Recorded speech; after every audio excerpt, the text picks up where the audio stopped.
আজকে আমরা এমন একটা দাওয়াতে চলে গেলাম যেখানে আমরা খাবারও খাবো, আবার গিফটও নিয়ে আসবো।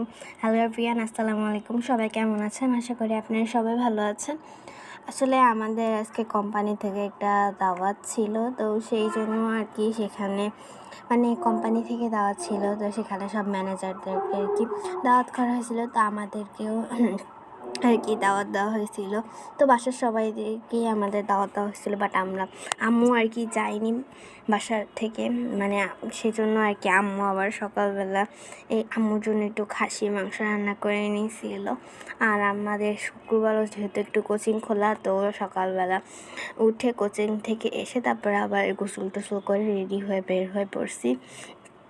যেখানে আর কি দাওয়াতটা আছে, বেশি দূরেও না আবার বেশি কাছেও না, আমাদের এখান থেকে যাইতে জাস্ট 15 মিনিট 2 মিনিট লাগে এমনই রিক্সা দিয়ে গেলে। তো এখানে তাড়াতাড়ি চলে আসছি আমরা। তো এখানে সবাই মিলে একসাথে বসেছিলাম, তো মামা এদিকে ক্যামেরা করতেছিল। তো সবাই মিলে এখানে বসে আসছিল আর সবাই ফোন ঘাটাঘাটি করতেছিল। যাই হোক, যে যার মতো আসছে। আর এদিকে আমি বসে আসছিলাম, তো এদিকে আবার আসার সঙ্গে সঙ্গে ওরা সালাড টালাড তারপর সস টস এগুলো দিয়ে দিছিল, তারপরে আর কি মেন কোর্সের খাবারটা দিয়ে দিবে। এদিকে তো মাই ভাগ করে বসে আছে, আমিও বসে আছি, কি করব।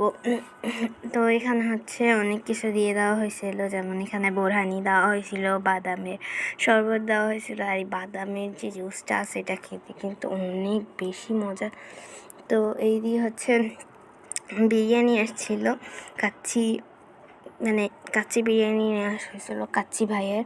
আর এদিকে আম্মুর জন্য সকালবেলা একটু খাসির মাংস রান্না করে নিয়েছিল। আসলে আমরা যেহেতু বাইরে যাব, তো আমরা তো খাবই, তো দুপুরে আর লাঞ্চ করা হবে না ঘরে। তো আম্মু ভাবলো আম্মুর জন্য আম্মু রান্না করবে, আমরা একা একা বাইরে গিয়ে সুন্দর ভালো ভালো কাচ্চি বিরিয়ানি খাবো, আর আম্মু বাসায় বসে ভাত ডাল খাবে, এটা তো আর হবে না। সেই জন্য আম্মু আর কি আম্মুর জন্য এখানে একটু পটল ভাজি নিয়ে নিয়েছিল, তারপর আরও জিনিসগুলো নিয়ে একটু খাসি মাংস রান্না করছিল। আর এদিকে আমরা আসার সময় যে গিফটগুলো দেওয়া হয়েছিল, এটা বিএসআরএম কোম্পানির পক্ষ থেকে আর কি একটা দাওয়াত ছিল, তো সেখানে আর কি অ্যাটেন্ড করছিলাম। আর এইদিকে এখানে গিফট দেওয়া হয়েছিল, তো গিফটটা আপনাদের একটু ওপেন করে দেখাই। এখানে একটা প্যাড দিছিল, তারপরে এই যে একটা বড় মাগ দিছিল, মাগের পাশে একটা বটল দিছিল। আর মগ আর বটল দুইটাই অনেক ভালো, মাইতে বলে আমি এটা নিয়ে কালকে স্কুলে যাব। আসলে এই সব বটলগুলো মাইবের থেকে অনেক বেশি ভালো লাগে। যাই হোক, এখানে চাই দিছে, ভালো দিছে, গিফট তো গিফটই তো খুব সুন্দর হয়েছে। এখানে 3টা গিফট দেওয়া হয়েছিল বাসার জন্য আমাদের। তো সবগুলোর মধ্যে একই জিনিসই আছে, একই রকম জিনিস।